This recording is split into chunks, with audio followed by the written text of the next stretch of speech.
Good morning, everyone, and welcome to the Meet the Candidates event for the Village of Ballston Spa Mayor. All candidates on the ballot were invited. This event was organized by the League of Women Voters of Saratoga County. We'd also like to thank the Ballston Spa School District for providing us space for this forum. My name is Kathy Kobrick. I am a member of the League of Women Voters of Saratoga County. I live in the town of Malta, and I will be your moderator tonight. The League of Women Voters of Saratoga County is a nonpartisan volunteer political organization dedicated to the informed and responsible participation of citizens in government. The League never supports or opposes any political party or candidate. That has been League policy since 1920. Membership is open to anyone who is eligible to register and vote, whether male or female. Please consider joining your local league. Before we start, I want to remind the candidates and our audience that the video taken tonight is the property of the League of Women Voters and can only be used by the League or licensed media according to FCC regulations. This event will be posted in its entirety. It may not be used by the candidates except to post a link to the complete video. We do not make this request lightly. We have had recent experiences where candidates or their supporters have used portions of our video or an audience member's own video against their opponents. The League is a nonpartisan organization, and use of the video by a campaign specifically against another candidate goes against our purpose. Additionally, this behavior would discredit us with candidates, making it difficult for us to sponsor future forums. All candidates participating this evening have pledged that they will abide by our policy. Questions were sent to us by members of the community. League members reviewed and compiled them to be representative and to avoid redundancy. We reject questions of a personal nature. Candidates, this is your opportunity to let voters know your stance on these topics and how you will address the issues facing the village. Please don't waste valuable time tearing down or labeling your opponent. Deal with the facts. In your closing statements, absolutely no zingers. In other words, no putting your opponent on the spot with no chance to reply. We have timers for this evening's event. Cards will be held up for the candidates to glance at. Green means 1 minute left, yellow means 30 seconds left, and red means it's time to stop. There are 2 candidates for mayor. The 2 candidates in alphabetical order are Christine Fitzpatrick, running on the Democrat and A Brighter Future lines, and Frank Rossi Jr., running on the Republican and Voice of Ballston Spa lines. Now it is time to hear their 2-minute opening statements. They have drawn lots to determine the order. The first to speak will be Christine Fitzpatrick. Christine, whenever you're ready. Okay. Good evening. I'm Christine Fitzpatrick, and I want to thank the League of Women Voters for holding this forum, and to the residents and voters of Ballston Spa for allowing me to be your mayor. I moved to Ballston Spa in 1987, and like all of us, I love our village. I was first elected to office in 2019 as a trustee. I was appointed mayor in November of 2021 following the departure of our former mayor. I stepped into the breach and have overseen a seamless transition of government after his resignation. I have 37 plus years in leadership and management operations roles in the for-profit, not-for-profit, and public sectors. I have the temperament, I believe, to be mayor. I am actually doing the job now. I have been part of teams. I have led teams. I have experience in bringing people together and in establishing consensus. One of the examples of that is that I spent 10.5 years in doing collective bargaining in the public sector. And I have just concluded fairly recently a collective bargaining agreement with the Teamsters in the village of Ballston Spa. I am highly motivated. I want to give back to the village. This is why I want this job. I want to be able to use the skill I have in the time allowed to help us solve our issues. I've spent a life doing hard work and doing hard things and being able to bring myself and organizations through to to success. Okay, Thank thank you. you, Christine. All right, Frank Rossi Jr., it's your turn.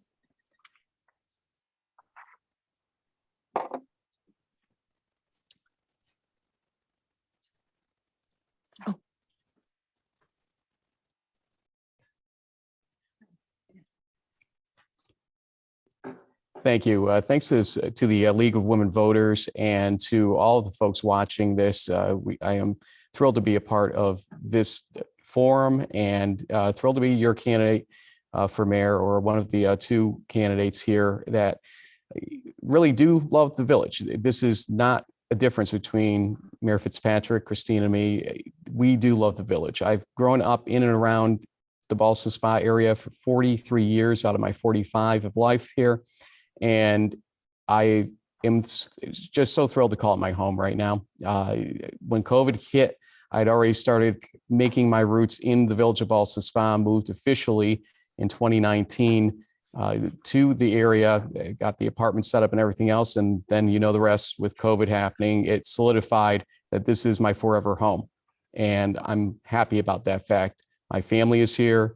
The business I conduct most is up in this area.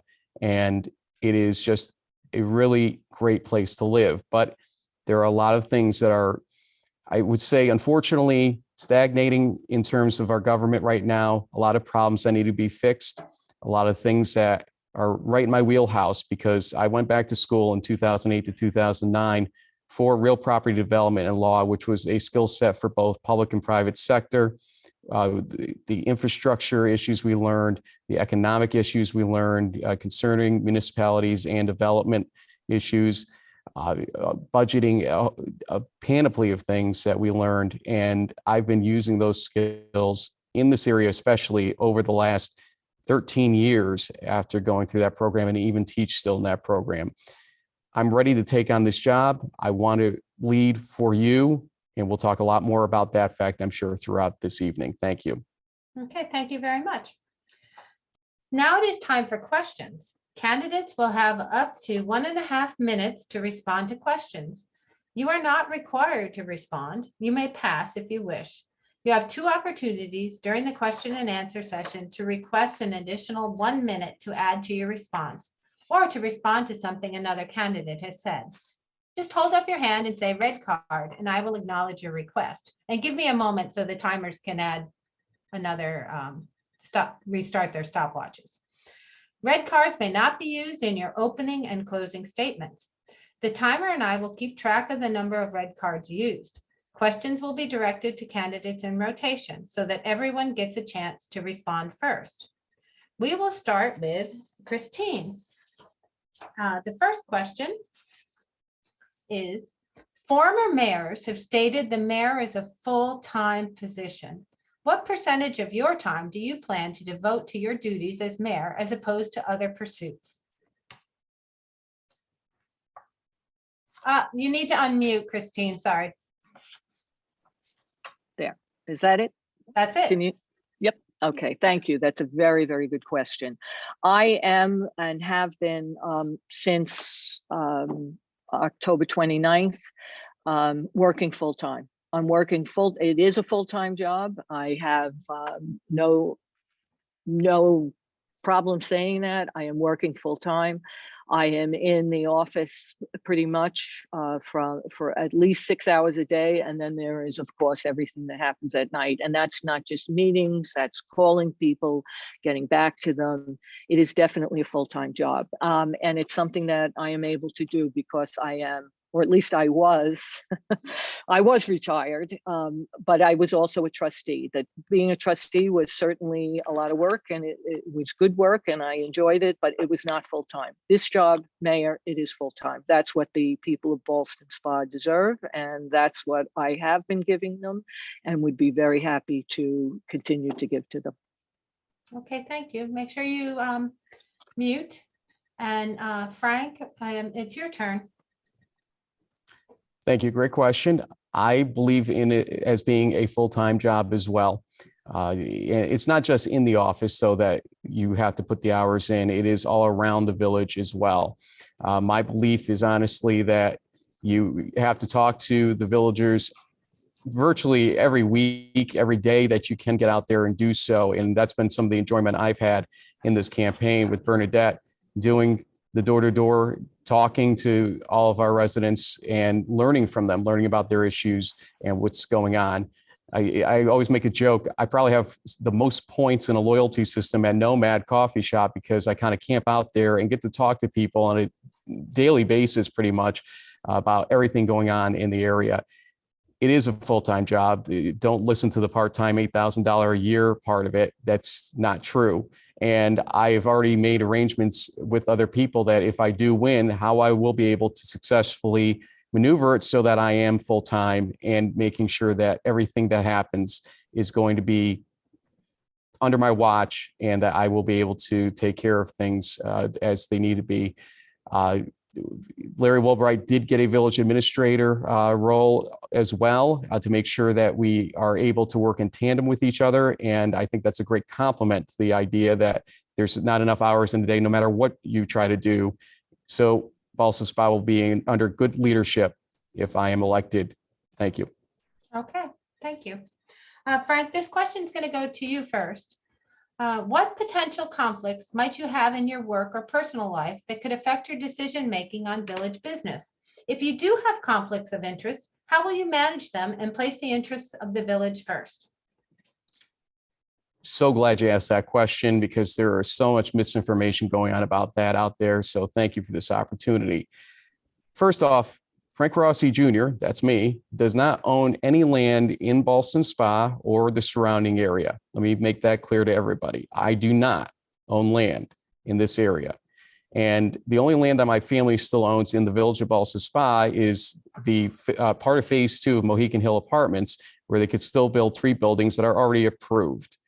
Their other land holdings are outside the village of Ballston Spa.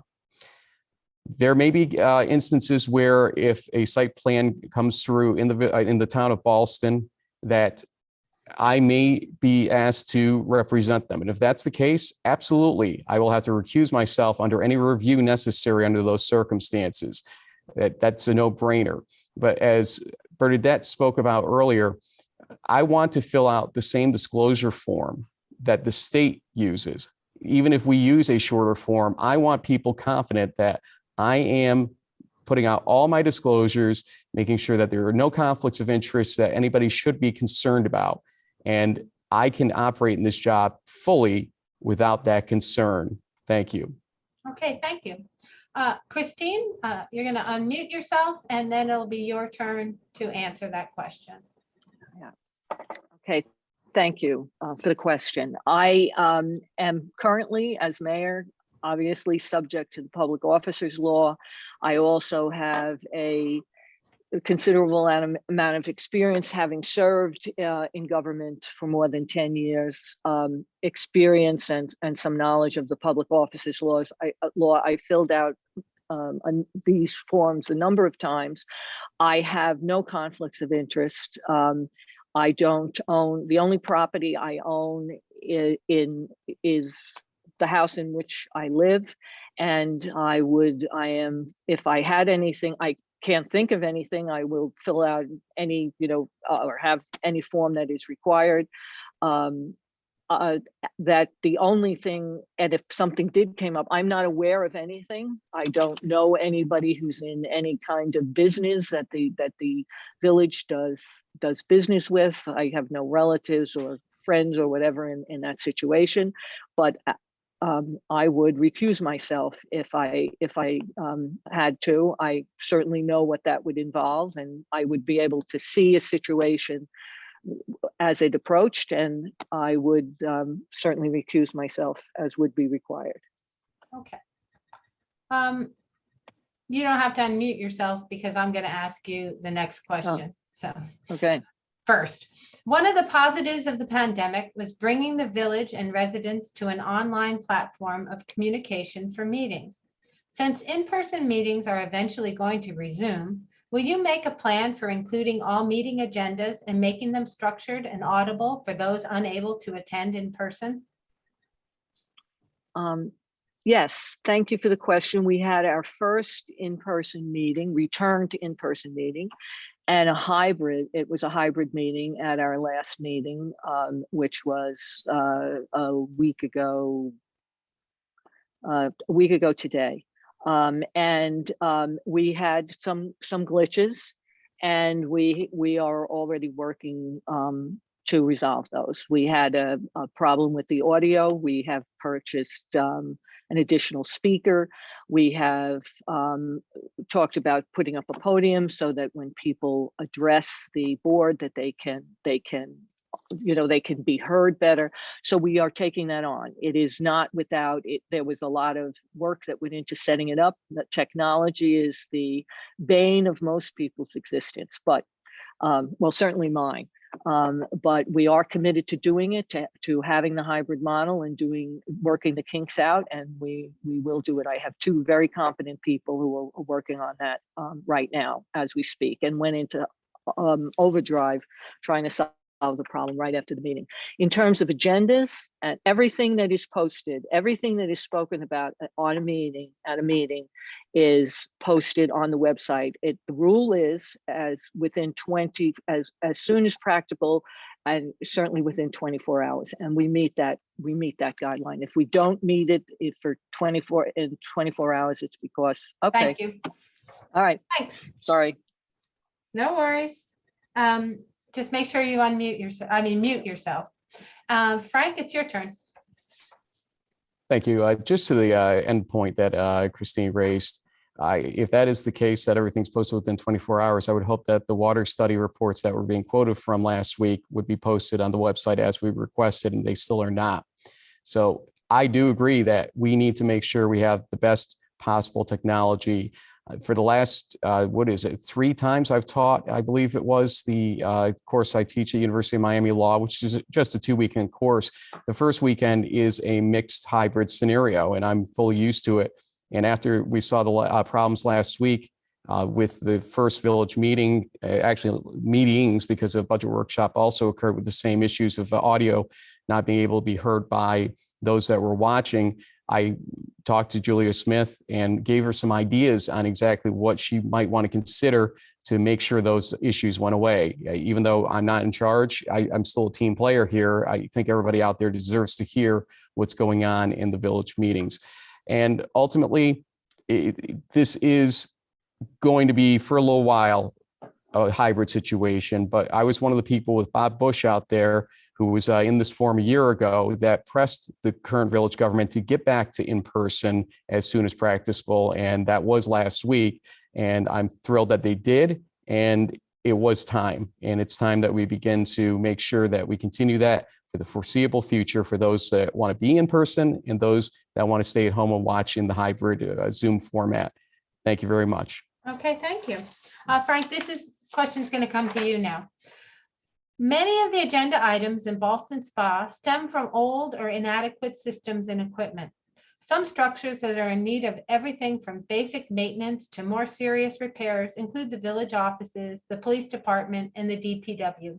How do you intend to address the current needs of these structures from a logistical standpoint as well as a fiscal one?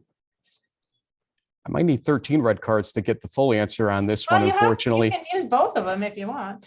Yeah, well, we're going to wrap it into kind of more of a summary format here. And the answer ultimately is that we need to be sound in the approach using a multitude of different funding sources.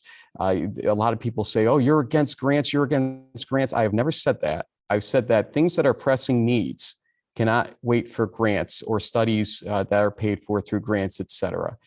We have to have a balance. And right now, DPW a week ago essentially came in and said, we need $1.45 million of trucks because their fleet is old. I mean, just horrendously old. They showed an entire schedule of it. Their garage has a lot of issues as well. And firehouses, just so many things that need to be fixed. But grants are a part of the solution for the things that can wait a little bit longer. I've never said otherwise. But we also need to make sure that we are getting things into the proper rotation so that we can fix things little by little to the degree we can do it. And then when emergencies occur, also make sure that we have some ability to pay for those emergencies as well. Is it tax money? Is it debt? Is it grants? It's a combination of all those things, and we need to make sure we use all that. Okay, thank you. Well done. Time allotted. Okay, Christine, it's your turn. Unmute. Okay, thank you. Thank you. That's a really good question. Well, what we are doing now, we know we are pursuing, we're doing a lot of things. This is, what we're doing is I always say we're able to walk and chew gum at the same time. So we're looking at a lot of different things. We know that the EMS building is up for, EMS is going to be moving out of the village. We have met with Ray Otten, the executive director of that, of the Volunteer Ambulance Corps, and we are looking at that as a place for our combination with probably police and courts. In terms of the DPW, we're looking at a lot of things. We're going to be looking at first finding land. One of the first things I did when I took office is met with the town of Malta. We were hoping that we might be able to build DPW on what we call the stump dump out on Malta Avenue in the town of Malta, but we were not able to do that because they firmly told us that that is conservancy land, and that is they would not allow us to build there. So we are looking at other alternatives. One of them being we are meeting with, we'll be talking to the county even about thinking about putting possibly our DPW out where their DPW is. That's one opportunity. Your time is up, but you can use the red card. Right, okay. Wait, give them a moment. Are you guys ready? Yep. Okay, you can go. Okay, and also that we might house ourselves there. That's one possibility. We'll also be talking to realtors to try and find a home for that, a home for our DPW. We know that that is very important. We also know that they need a tremendous amount of equipment. So let's talk about the funding about that. It is going to be a combination of grants. It's going to be a combination of low income loans, and we're going to be having to use our own money at some point as our fund balances as collateral, or using it as a way of growing our money. And we will be, like I am going to be meeting very soon with USDA. They have a combination of very low interest loans and grants, and we will be meeting for them. And there's a lot of things that we may be eligible for to cover these situations. Okay. I would like to use my red card if I could, Kathy. Yes, you may. Timers, you ready? Hold 1 second. Okay, go. I'm glad that the discussion of the DPW building came up, because it really is a vexing situation when I know for a fact that we have not explored all the opportunities that may be inside our own village or the surrounding towns. I have a great relationship with the highway departments in both the town of Ballston and the town of Milton, and they told me that they haven't really heard from the mayor or her office about the ideas that maybe they could help out with. And I know of space already in the village that we could use to at least temporarily house a DPW if we were to rebuild on the same site. You got to remember that there may be environmental issues on the current DPW site because of the activities that have gone on there for so long, and that may force remediation if we were to ever sell that land. So the best possible idea, if that were the case, is to rebuild on the current site. But then we have to plan on what to do in the interim. I've already looked into those questions, and there are solutions out there that would not be, let's say, tremendously price prohibitive. Thank you. All right. We're going to move on to the 5th question. And Christine, you are going to get to answer first. What kind of businesses do you think the village needs, and how would you attract them?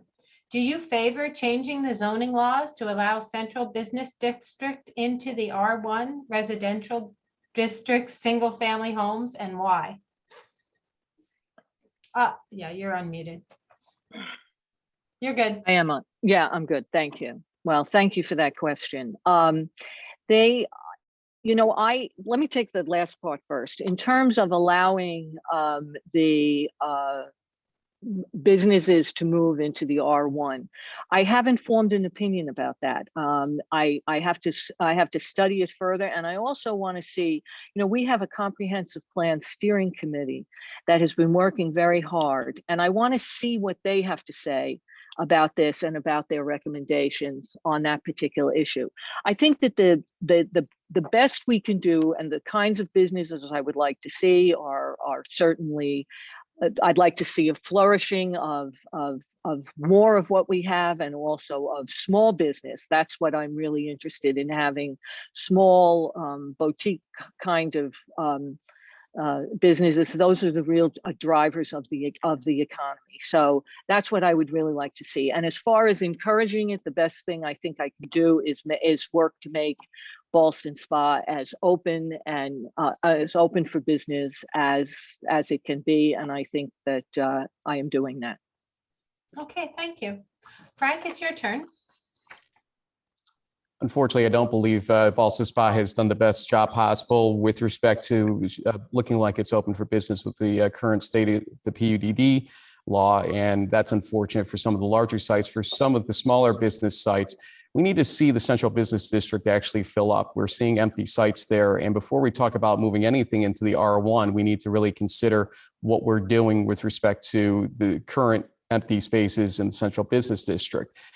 I am not in favor of moving businesses into R1. However, I am open to the idea of using transitional overlay districts kind of on that fringe area to allow potential PUDD options there, to let developers tell us, do you have a design or an idea that might embrace a variety of different uses that would still be complementary to the R1 on one side of them, but the CBD on the other side of them, something that wouldn't shock the conscience in the R1. And that allows the village in a PUDD situation to have complete control over whether or not they approve it. It is a discretionary approval in the PUDD or PDD, and that's important for something like that. So no in the R1 directly, but there are some things to do with the fringe, but let's concentrate on filling up the central business district before we even talk about any of that to the degree we can. Thank you. Okay, thank you. Frank, this question's kind of come to you first. How will you prepare and or alter your positions to work with a board of trustees who might have different goals and opinions? Describe a time when you had to compromise to reach consensus, and what did you learn from that? Great question. Compromise is a universal thing when it comes to land use. I mean, it goes without saying. I remember in the Rossi PUDD plan, there was compromise to put sidewalks from Stewart's all the way up to the intersection where the traffic light went in the expanded lane situation that made it a safety corridor essentially. And we didn't originally have all that sidewalk in the plan, and we understood the need, the desire, and we did not fight the town of Ballston on that. There were other parts of it that they wanted to extend it further than that, and that's compromise. We went as far as we could, we felt, or that we needed to at least solve the issues that might be created by our project there. And that's what happens. You've got to compromise. You have to have a give and take and open dialogue so you understand why it makes sense ultimately. When it comes to a board that maybe has some antagonistic feeling toward each other, my philosophy here is that we're going to have, whenever there's this discussion item on our agenda for our meetings, 60 to 90 seconds for the public to tell us what they want. It doesn't matter what my ego or view is in their ego and view, if there is a us versus them on the board itself. We should be listening to the public and hearing what they want in these situations. That's what matters most. And instead of shunning public comment, I want to embrace it in real time so that any trustee that bucks that trend or bucks that view, really, they have to think about doing it before they do. Thank you. Thank you. Okay, Christine?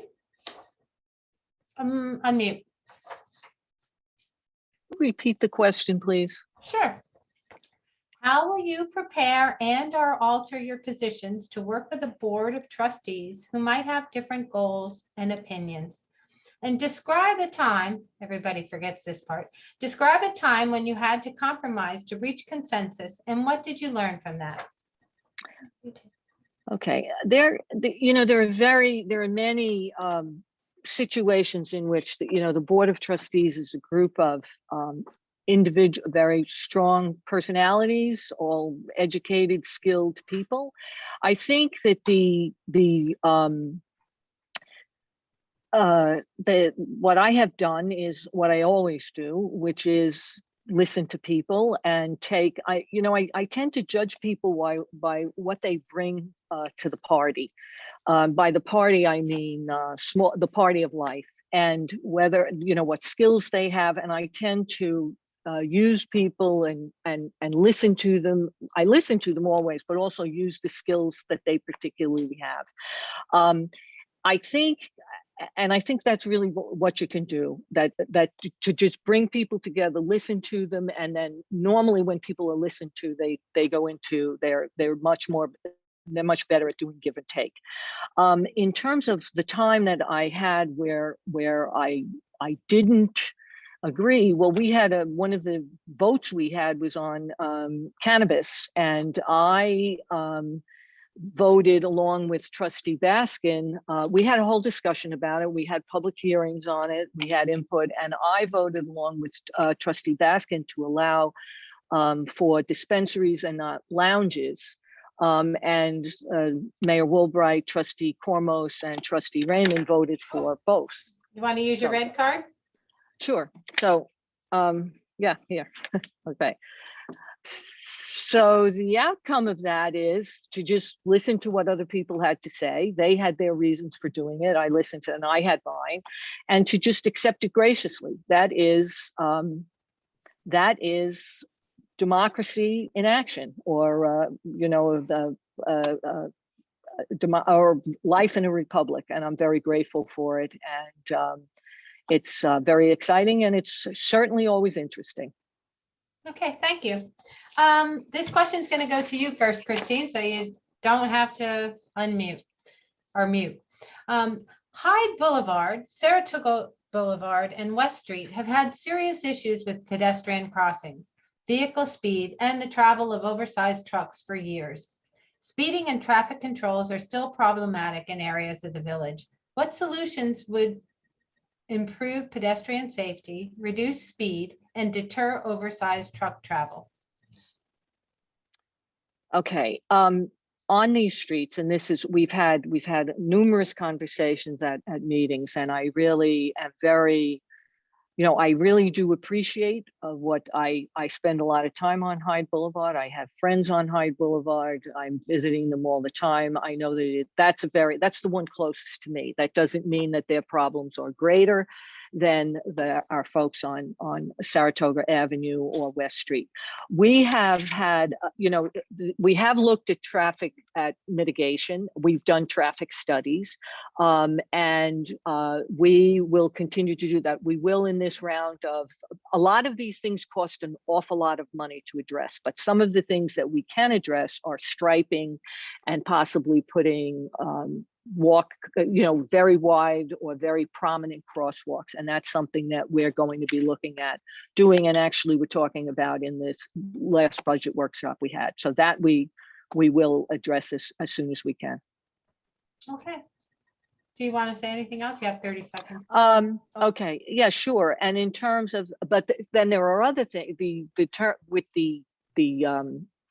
just got an email the other day that I haven't had a chance to respond to, where people have taken pictures of the trucks. There is a problem nationally with the GPS, with the truck driver's GPS doesn't tell them that our streets are off limits. So what we do, we report them to members, residents report them to us, they report them to DOT. I will say that we have, as time has allowed, we have put police cars on Hyde Boulevard, on Malta Avenue near the school. Okay, thank you. Thanks. Okay, Frank, your turn. It's a little frustrating to hear that last answer, because for a number of years, at the end of the day, this has been an issue talked about over and over again, and yet nothing's gotten done. And it's been frustrating to a lot of folks. Trustee Cormos lives on Hyde Boulevard. We know that. And famously, her neighbor is one of the people that's most outspoken, Mr. Phillips, about just what the safety issues are there and why isn't anything being done? Why aren't sidewalks being completed in that zone? Why are we not using a stop sign in the pedestrian intersections where there's crosswalks currently? Why haven't we done this stuff? When Noah Shaw, before he became trustee back when, he got a stop sign placed on Court Street on the Hill, which is a tough place for a stop sign, but he got that to happen. So if it was good enough for Noah Shaw, why isn't it good enough for the residents of Hyde Boulevard to get the same kind of quick activity to get protection on that street, especially for the school children that need that kind of protection ultimately? We need to do a better job, and there are instantaneous things we can do working with the state and working with ourselves ultimately to get them to happen. Also, look, I know folks at Google, there are new policies that Waze that they own utilize to make sure that they are doing a better job keeping trucks and certain cars off certain streets.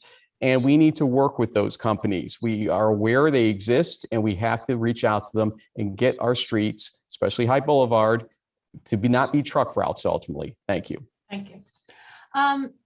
This question is going to go to you first, Frank. Do you favor the sidewalk tax that has been proposed?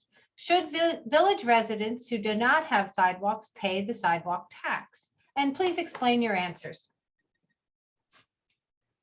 No, no, no, no, no, and no. Well, when it comes to the sidewalk tax, and Bernadette wrapped this up pretty well earlier in the evening, it really is a case of you're asking all the wrong people to pay for sidewalks.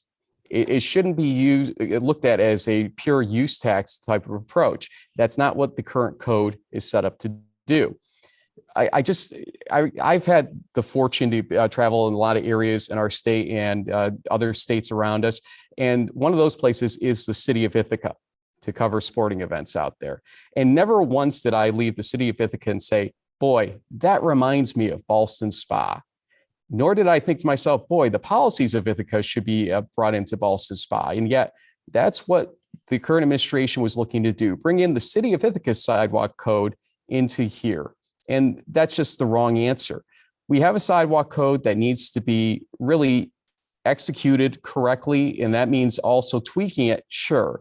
But we have to make sure that the folks most responsible for sidewalks, those that live right in front of them or have businesses in front of them, do the right things by them. The village should come in to handle the cases where we can't necessarily get that to happen. But that doesn't take a sidewalk tax of not-for-profits, churches, et cetera. That takes a little bit of ingenuity and communication with our village residents. Thank you. Okay, thank you. Christine?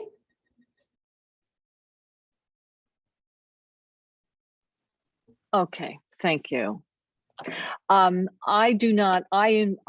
support enforcing the current sidewalk law and provisions. I think that was, I find it somewhat disturbing that was a discussion of an idea of how to handle our sidewalks. It was an open discussion. We took input from the public, sort of the same thing that Frank is talking about doing, allowing the public to speak. It was an idea that was put out. That's part of the way you function in a republic. There's give and take. It is, I do not support it. I support voting. I support enforcing the current code and also increasing the amount of money that we put in that would allow people some reimbursement for putting in their sidewalks. That's what I support. But I also don't think that there's any problem with the fact that various ideas from other places are discussed and are discussed openly. And, this is one of my things. Democracy is, in a republic, it's ugly. There's a famous saying that if you like the law and good sausage, don't watch either one of them being made. Well, it's messy. People say things that other people may not like, but that's what it's all about. That's open discussion. Okay, We're going to have another question about sidewalks. Sidewalk, and it's going to go to you first, Christine. Sidewalk maintenance has always been part of the village. This year, the ice storm brought multiple challenges to residents who were unable to maintain their sidewalks for various reasons. The village used to supply salt to those in need at the village garage. Is there a plan to bring this back to residents who are in need to help maintain their sidewalks? I don't see why not, and that's certainly something that I can look into. I don't, to be honest with you, I don't know why it was discontinued, but I would certainly be open to looking into it. And I can say that the storm was very difficult, for a lot of people. And there was certainly an issue where we were notified some 28 places on routes to school because we got complaints from parents and children on those routes, serious complaints about accidents, where we notified people of the rules of clearing their sidewalks. And I know that that's very difficult and it's very hard, but one of the things at the end of the day, we only had to impose fines on 4 of the 28 houses we posted. And understand, this is part of the role that a mayor plays. You have the code, you have to enforce the code. We got complaints, multiple complaints in that situation, and we acted according to the code, and we did it very carefully, which as we are required to do. And in the end, we had 4 people, and these are people who, whoops. Okay. Okay. Frank.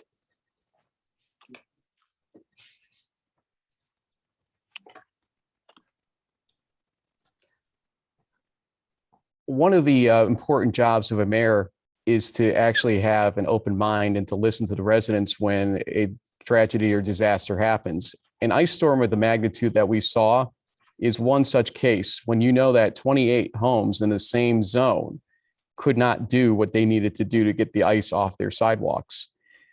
I'm a lawyer. I appreciate the code as much as anybody out there, but we live in the village of friends, not the village of code books.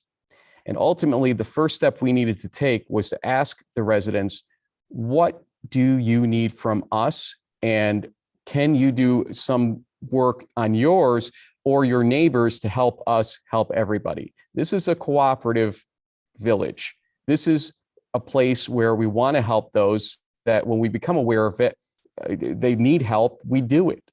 And that could, we talk about Zoom meetings versus non-Zoom meetings. That's a Zoom meeting waiting to happen. So instead of sending out the threats of citations to those residents, we should have sent out a piece of paperwork that says, you're not in compliance, but we want to have a meeting in the next blank hours on Zoom to talk about what's going on here and what we can do. And salt, absolutely. If that's one of the things that they need, we should be ready to provide it. But that's just one of the things in our arsenal at the end of the day. Compassion is another part of our arsenal. Unless they are doing it every storm, we need to really think about using the bully pulpit as much as anything. Okay, thank you. Frank, this question is going to come to you first. And Christine, we lost your video feed. I don't know if you know that.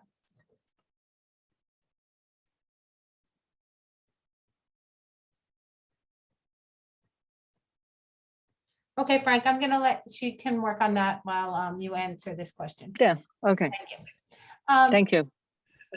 Frank, many projects like the water tower and other infrastructure projects take planning and follow a timeline. How will you get this information to residents in a transparent manner? Will you consider using a web page on the village site that would list all current projects with details and their status? Not just that, I would also make sure that studies and reports appear on that webpage, just like all the water reports that others have requested through FOIL, which is Freedom of Information Law, since 2017. Multiple people have now asked for those and have not received them yet. And so I said to the village government a week ago, If that's the case, if so many people want to see them, and I'm one of those people that would love to see all of them, we need to see it immediately on the webpage. That's what we were supposed to do. The residents own these reports. They are ours, the taxpayers. Well, why are we hiding them? What are we hiding? If the truth is what you're saying it is, there should be no issues. And that's the concern. When you say, just believe us, when you're quoting from the report, but you're not reading the entire thing or letting us see the entire thing, how do you build trust in that situation? When it comes to water situations, I saw a memo this weekend from January 2021, that's 14 months ago, that said you need to check on your yield in your well fields, and you also need to make sure that you have the right pressures, and also look into redevelopment of wells. That's 14 months ago. We finally saw an approval of a water feasibility study last Monday after everybody had left the meeting, essentially, because they went into executive session to discuss who they would pick and didn't warn people there may be action taken. That's not how you get folks to understand what's going on with their water system. Water is a huge thing for so many people in this village, and a safety issue. We need to do better. Thank you. Okay. All right.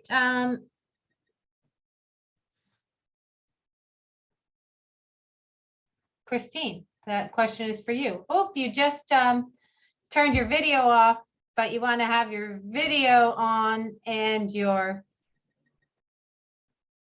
Okay, thank There you. we go. And now the video Oh, on. Okay, you got it. okay, there. All right, can you please repeat the question? Of Because course. I think Frank, I got a little distracted by, there was a lot. Okay. Repeat the question, please. Many projects like the water tower and other infrastructure projects take planning and follow a timeline. How will you get this information to residents in a transparent manner? Will you consider using a web page on the village site that would list all current projects with details and their status? Well, we do have, yes, of course. And we do have a something on the website right now that has a list of that we had a workshop on infrastructure, and we listed all of our infrastructure projects and where we were with them. That is right, that's there now. And also in terms of when we sent out an RFP for the wellfield study, that was, I'm sorry, an RFP to study the whole drinking water system, that which we awarded last Monday night.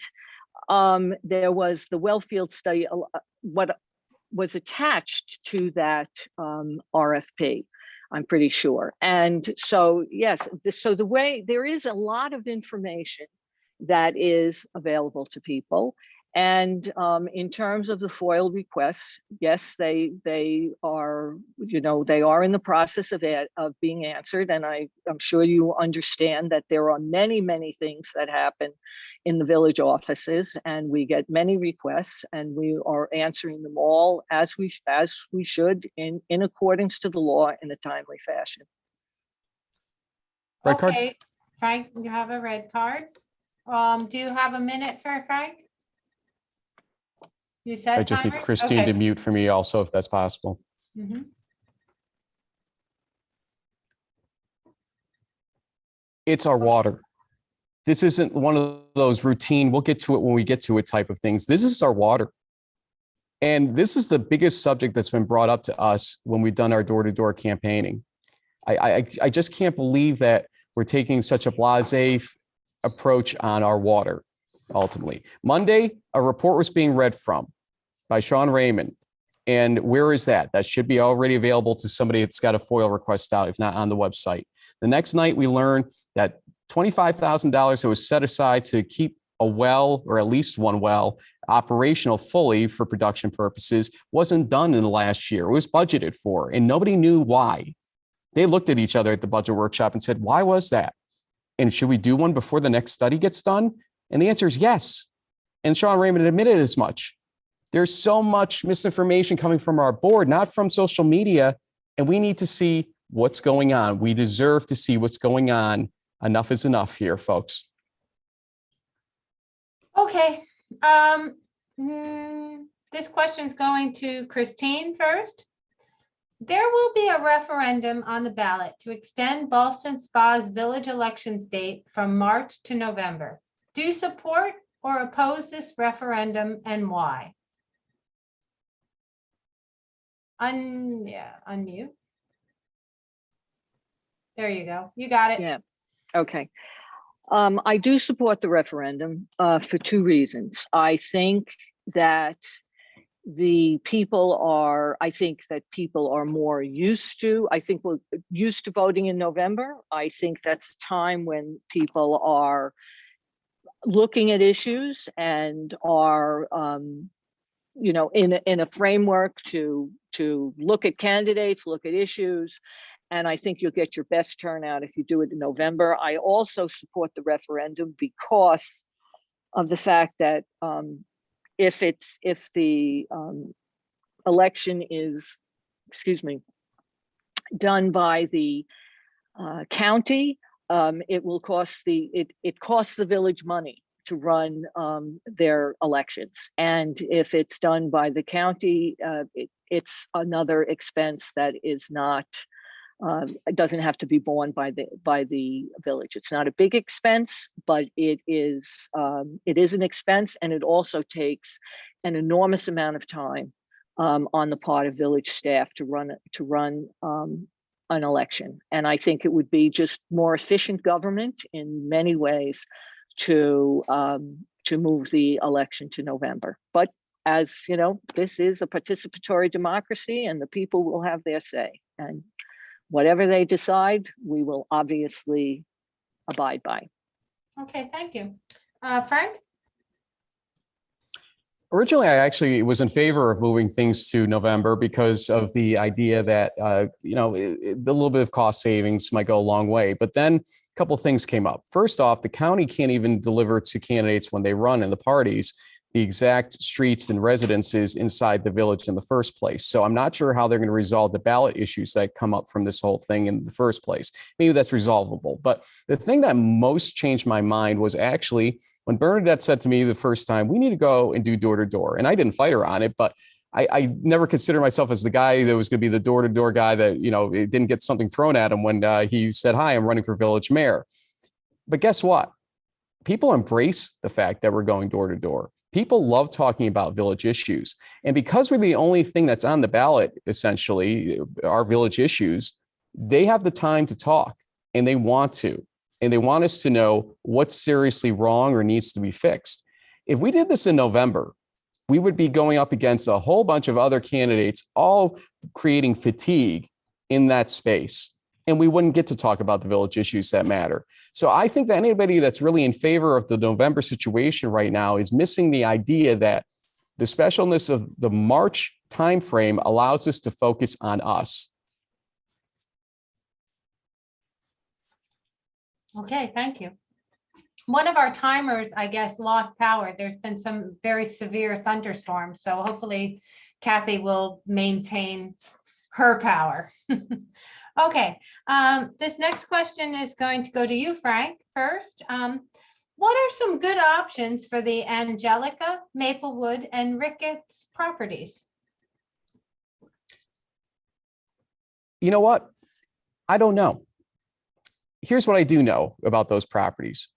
We could make them into some kind of mixed use, and we could make them into some kind of maybe strictly commercial sites, or we can make them into some strictly residential sites. But at the end of the day, it's not up to us, or shouldn't be up to us. It should be up to ultimately the developers that want to put together plans with investment in our community. For that size of investment, we should be listening to what their market research said and why they want to come into the Village of Ballston Spa with the plan they have. That's the beauty of the PDD law that the current administration fought so hard. They wanted to go moratorium and do the comprehensive plan, and it would have taken years to get done before we would see real progress on those sites. Ultimately, My thought, and I was talking to a couple yesterday. I said, walking by my son, they were looking at the sign, looking at me. I'm like, that guy thinks he's a lot more handsome than he really is. And they laugh. And we're talking about Angelica. Awkward moment as always, but not the Angelica part. They said the same thing. Mixed use would be great there. And I said, I agree, it probably would be, but we don't know what developers want to do. I've seen plans, but because of the shadow moratorium that this administration has put on, because no developer knows what set of rules they can play under because they've sat on the PDD. And that's not helping the situation in Ballston Spa. We want these sites developed, and nobody's stepping forward again to develop them. Larry Wilbright had people talking to him. Where are they now? Okay, thank you. Christine? Oh, you need to unmute. There you go. You Okay. got it. Well, I agree with Frank here. I don't know what would be best in Angelica, or on the Angelica site, or on the Ricketts site, or I mean, the other potential one is the nursing home. I don't know. I would very much like to see something, particularly on Ricketts, that is because it's the gateway it's the northern gateway to the village. But I really don't know. But the PDD is something that where I have spoken to developers, and the PDD is something that we have a draft PDD. It is temporary.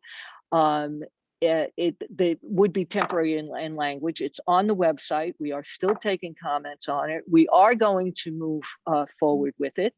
I don't, but this is something I have been meeting with people. I don't feel that the developers feel, the ones that I have felt, they are not feeling as constrained as seems to be, as some of our as Frank seems to think that they are. They're not as they're not as disapproving, if you will. We have taken comments for everybody about the PDD, and we will move on it. And the last thing is there is no moratorium. This was another discussion. Okay. Okay. Time's up. Sorry. Okay. All right. I'm gonna change topics right now. And this question is going to go to Christine first. Do you support marijuana use in public? And do you propose treating it like open containers and banning it?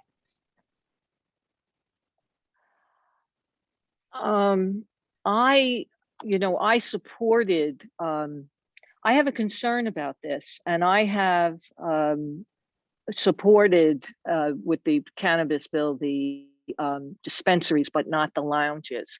I think this is something that we have to look at thoroughly, because we're going to be, when we look at this, we're going to have to, it's very complicated, and it's going to take, it's going to take further study, because you can't, you have to treat it like, there are questions like, do you allow it? Are you going to allow it in your parks? Are you going to allow it in Wiswall, but you're going to ban it in Wiswall, but not in Kelly Park? And I think that I want to wait until it's a very important question. I was not in support of lounges, and a lot of that was my lack of support for lounges was because I was concerned that this would quote unquote spill out into the street. But I think it needs some further study, and I want to wait and see what some of the state guidelines are on dispensaries and lounges. But it is definitely a question that is up for discussion, and we're all going to have to think about and talk about and research. Okay, thank you. Frank. I could ask Christine to mute. I generally agree with Christine. I wanted to hear that, so that, with the mute on, there we go. I could say I generally agree with her. It needs to be looked at. We have so many different variations and allowances right now for marijuana, CBD, cannabis, and all this stuff out there, medicinal use. We have to be fully aware that we're not going to be able to stop it everywhere if we really wanted to, even if we wanted to. And so we have to be a little practical in our approach. And the CBD lounges, I really wasn't for or against it. I was actually enjoying the discussion and debate about it to a certain degree. The one thing I realized is that the town of Ballston and the town of Milton both said no to the lounges. The village says yes. My only view of the world on this is that I want local folks, not some kind of dispensary from Denver, to come in and make money on this. I want the local folks to make the money on this type of situation, if there's anybody to profit from this at all. And that might actually help keep confines on how far it sprouts out, because I think the local folks know they don't necessarily want it going out into the streets. They want it to stay where it should stay, in privacy and in a social but not external setting. And I think that's important ultimately. So if we do go the way of the lounges, we have to be very cognizant of who's running them. So not fully against it, but again, we need to explore it. Thank you. This is going to be our last question. We probably should get this done before we lose power too. It's going to go to you, Frank, first. What needs to be done to make the revenue from the water system be self-funding in the future, so that we are not relying on grants and future residents do not face a similar predicament? Bernadette expertly answered this question earlier. I would just want to stress what she stated, which is water revenue should be paying for water. And ultimately, anybody saying that we need to jack up our water rates doesn't understand that what you're attempting to do probably is utilize water money for things it wasn't really meant for. We need to wean off that process so that our auditors give us the thumbs up and the green light about what we're doing budgetarily, and understand that we're not threatening the general fund in the process of trying to wipe it out entirely all in one foul swoop.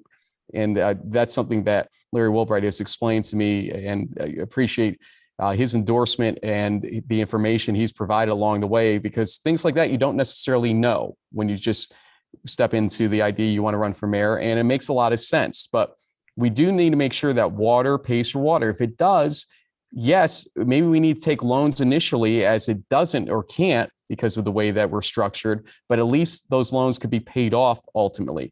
Grants, yes, as I said earlier, grants should be part of the mix, but water fees with the 3 times rate we charge outside the boundaries of the village should be sufficient to take care of the work that needs to be done, including the tower ultimately. Thank you. Okay, thank you, Frank. Christine, please unmute.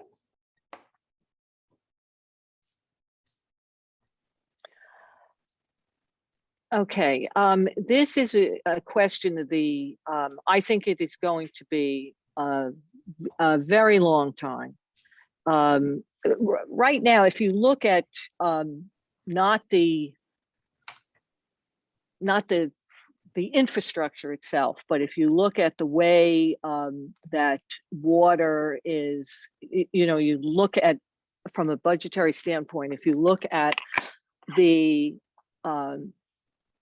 services provided, the equipment used, the people used, and you look at it that way, the water system is supporting itself. Matter of fact, it's maybe making a little bit more money. And I was just speaking to our treasurer about this the other day. There is this whole debate about whether or not you can use water money in the general fund. And we've had 2 now auditing firms or 2 accounting firms tell us that, yes, you can. That being said, the infrastructure itself is the amount, it's huge, what has to be done in terms of not just the water towers, but all of the stuff underground, all the pipes underground, all Your of time's up. the pumps. Sorry. Sorry. Okay. It is now time for closing statements. Please mute yourself. Candidates, you have no more than 1 minute each to do your closing statements. Oh, I'm sorry, Christine, you can unmute because you go first. Okay.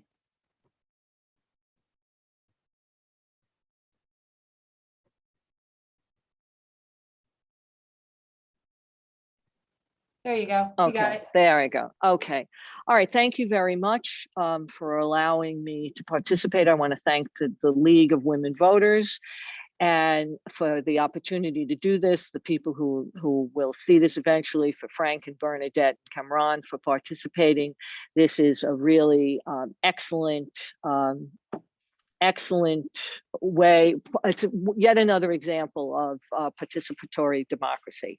I would like to say I would like people's support for myself and for Kamran in our at March 15th in the special election. I think I have the skills and the temperament, and I would like to use the skills I have in the time remaining to address the issues of Ballston Spa and to make us, help us to become an even better place to live, work, and enjoy our lives. Thank you. Okay, thank you. Please mute. And Frank, it's your turn for closing statement. Thanks again to the League and to everybody watching. Folks, we shouldn't be here. Larry Wilbright should be our mayor right now. This shouldn't be happening. And the fact that it is, we need to go back to his resignation speech to understand what happened here, which is essentially folks weren't willing to listen to the public, listen to him, or work with him in what he, as he says, he didn't want to change this village. He wanted to improve this village, but things were going haywire with priority sets. And that's just not right. That wasn't the right direction.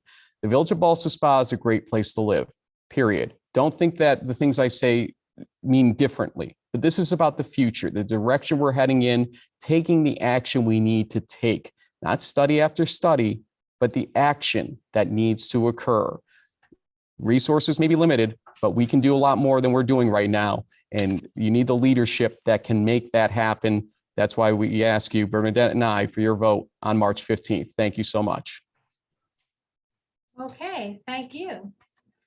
Please remember to vote Tuesday, March 15th. Polls will be open from 11 a.m. to 9 p.m. Polling sites are the Eagle, Matt Lee, and Union firehouses. And remember, there will be a referendum also to vote on. I want to thank the candidates for participating this evening, and to the audience, thank you for taking an interest in your democracy and in the candidates that are running for mayor. Good night, everyone, and good luck.